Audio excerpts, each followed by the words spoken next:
ever hated your job? Ever had to find a reason to quit because you couldn't take it anymore? Well, Onesimus had that problem in the 1st century AD, only his job was a little different than ours. He was a slave, and fittingly, his name means useful. His job was to be useful to his master. In those days, estimates are as high as 50% of the entire population of the Roman Empire were slaves. In those days, it was an economic agreement.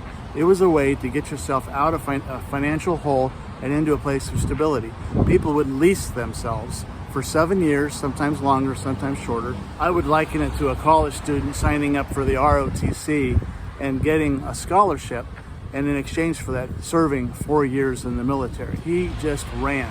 He bolted from his home city, his hometown, a place called Colossae, and went down the river, down all the way to the coast to a town called Ephesus. We don't know the details except somehow, some way, he met a man named Paul, the Apostle Paul, and after a time became a believer. Onesimus became a son of Paul, spiritually speaking, and Paul had a lot of sons. Only this one had a unique problem. He encouraged him to go from being useless to being useful, and he asked him to deliver a letter for him. The letter would be back upstream to the town of Colossae, to a man called Philemon, the man who was Onesimus' master. Now this was a great risk because Onesimus had not only run, he had broken the law. He risked imprisonment, possible execution. And so we have this scene of Onesimus going to the door of the man he ran from, letter in hand, saying, "Guess who sent me?" Here's the irony.